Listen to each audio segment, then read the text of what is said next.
Zéro cas de coronavirus en 24 heures à Wuhan. Faut-il croire la Chine? Wuhan, la ville où tout a démarré, entame son déconfinement. Parallèlement, les autorités chinoises annoncent fièrement qu'il n'y a eu aucune victime du Covid-19 à déplorer ces dernières 24 heures. Des signes d'accalmie, alors que les États-Unis et l'Europe sont particulièrement touchés. Du coup, certains mettent en ce moment en doute les données délivrées par la Chine. Les États-Unis sont parvenus à la conclusion que la Chine a menti sur son bilan. Un bilan largement sous-évalué selon un rapport du renseignement américain qui circule depuis plusieurs jours. L'administration Trump, à commencer par le chef de la diplomatie Mike Pompeo, a sévèrement critiqué la Chine ces dernières semaines, estimant qu'elle avait manqué de transparence sur la portée de l'épidémie. Là, c'est la première fois que l'on dit que Pékin a menti sur son bilan. On juge cela indécent. Le porte-parole du ministère chinois des Affaires étrangères dénonce ceux qui veulent trouver des boucs émissaires pour leurs propres réactions inadaptées face au Covid-19. Calomnier, discréditer, blâmer ou rejeter sa responsabilité sur les autres ne peut pas rattraper le temps perdu. Continuer à mentir n'entraîne que davantage de pertes de temps et de vies humaines. Parce que les chiffres sont déroutants et même étranges, la Chine, où le premier malade a été détecté officiellement en décembre, a enregistré 3335 morts au total. C'est moins que les États-Unis, où le Covid-19 a fait à ce jour près de 11 000 morts. Et là-bas, nous en sommes qu'au tout début de l'épidémie dans un pays nettement moins peuplé que la Chine. Après avoir déploré plus d'une centaine de victimes, dans le courant du mois de février, le nombre quotidien de décès s'est régulièrement réduit jusqu'à ne déplorer aucune victime. La cité de 11 millions d'habitants avait été mise sous cloche le 23 février et le déconfinement a eu lieu par étapes. Les gens peuvent désormais rentrer dans la ville. Depuis ce mercredi 8 avril, les habitants peuvent quitter la municipalité. Au moment du pic de l'épidémie, Wuhan ressemblait à une ville fantôme, avec habitants confinés chez eux, transports suspendus et autoroutes fermées. Seuls des véhicules de police et des services de secours pouvaient être aperçus dans les rues. Des milliers de Chinois ont célébré la fin du bouclage de la ville.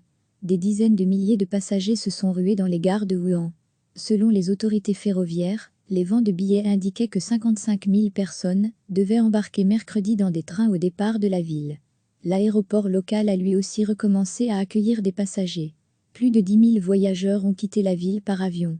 Toutefois, les vols à destination de la capitale Pékin et les liaisons internationales sont toujours suspendus.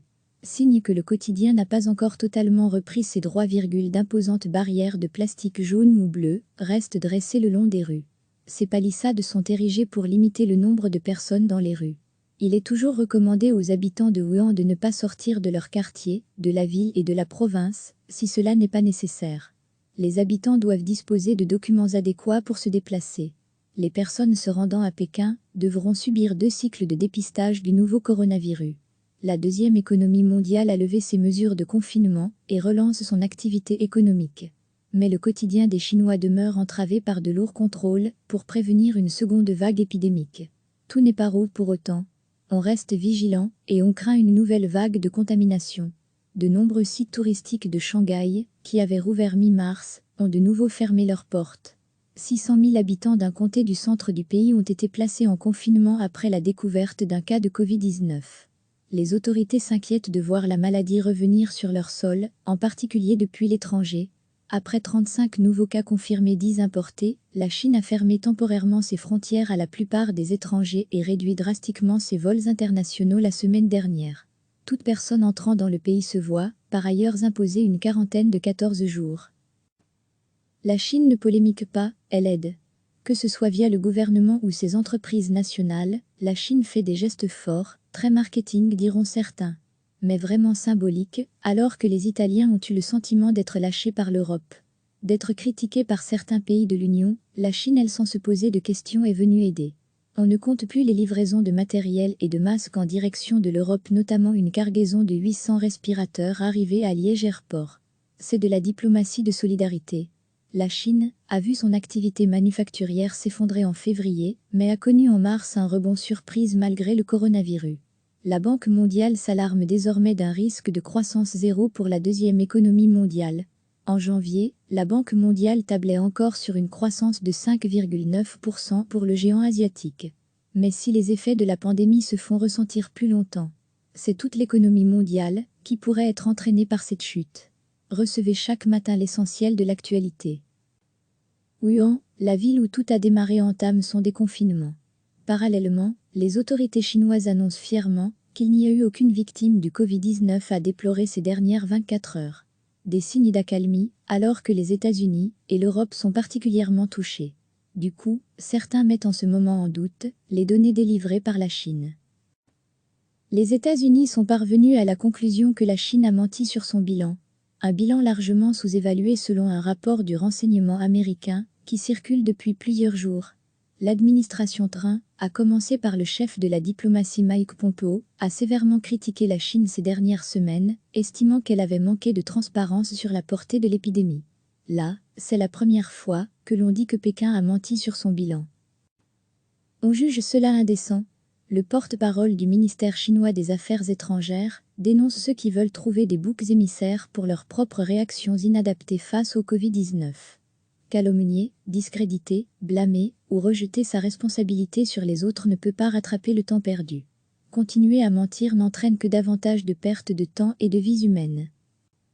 Parce que les chiffres sont déroutants et même étranges, la Chine, où le premier malade a été détecté officiellement en décembre, a enregistré 3335 morts au total. C'est moins que les États-Unis, où le Covid-19 a fait à ce jour près de 11 000 morts. Et là-bas, nous en sommes qu'au tout début de l'épidémie dans un pays nettement moins peuplé que la Chine. Après avoir déploré plus d'une centaine de victimes, dans le courant du mois de février, le nombre quotidien de décès s'est régulièrement réduit jusqu'à ne déplorer aucune victime. La cité de 11 millions d'habitants avait été mise sous cloche le 23 février et le déconfinement a eu lieu par étapes. Les gens peuvent désormais rentrer dans la ville. Depuis ce mercredi 8 avril, les habitants peuvent quitter la municipalité. Au moment du pic de l'épidémie, Wuhan ressemblait à une ville fantôme, avec habitants confinés chez eux, transports suspendus et autoroutes fermées. Seuls des véhicules de police et des services de secours pouvaient être aperçus dans les rues. Des milliers de Chinois ont célébré la fin du bouclage de la ville. Des dizaines de milliers de passagers se sont rués dans les gares de Wuhan. Selon les autorités ferroviaires, les ventes de billets indiquaient que 55 000 personnes devaient embarquer mercredi dans des trains au départ de la ville. L'aéroport local a lui aussi recommencé à accueillir des passagers. Plus de 10 000 voyageurs ont quitté la ville par avion. Toutefois, les vols à destination de la capitale Pékin et les liaisons internationales sont toujours suspendus. Signe que le quotidien n'a pas encore totalement repris ses droits. D'imposantes barrières de plastique jaune ou bleu restent dressées le long des rues. Ces palissades sont érigées pour limiter le nombre de personnes dans les rues. Il est toujours recommandé aux habitants de Wuhan de ne pas sortir de leur quartier, de la ville et de la province, si cela n'est pas nécessaire. Les habitants doivent disposer de documents adéquats pour se déplacer. Les personnes se rendant à Pékin devront subir 2 cycles de dépistage du nouveau coronavirus. La deuxième économie mondiale a levé ses mesures de confinement et relance son activité économique. Mais le quotidien des Chinois demeure entravé par de lourds contrôles pour prévenir une seconde vague épidémique.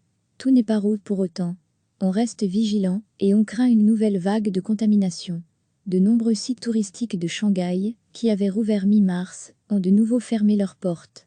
600 000 habitants d'un comté du centre du pays ont été placés en confinement après la découverte d'un cas de Covid-19. Les autorités s'inquiètent de voir la maladie revenir sur leur sol, en particulier depuis l'étranger.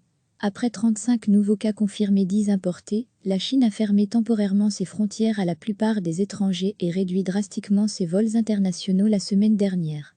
Toute personne entrant dans le pays se voit, par ailleurs, imposer une quarantaine de 14 jours. La Chine ne polémique pas, elle aide. Que ce soit via le gouvernement ou ses entreprises nationales, la Chine fait des gestes forts, très marketing diront certains. Mais vraiment symboliques, alors que les Italiens ont eu le sentiment d'être lâchés par l'Europe. D'être critiqués par certains pays de l'Union, la Chine, elle, sans se poser de questions, est venue aider. On ne compte plus les livraisons de matériel et de masques en direction de l'Europe, notamment une cargaison de 800 respirateurs arrivés à Liège Airport. C'est de la diplomatie de solidarité. La Chine a vu son activité manufacturière s'effondrer en février, mais a connu en mars un rebond surprise malgré le coronavirus. La Banque mondiale s'alarme désormais d'un risque de croissance zéro pour la deuxième économie mondiale. En janvier, la Banque mondiale tablait encore sur une croissance de 5,9% pour le géant asiatique. Mais si les effets de la pandémie se font ressentir plus longtemps, c'est toute l'économie mondiale qui pourrait être entraînée par cette chute. Cliquez sur s'abonner pour recevoir les dernières nouvelles.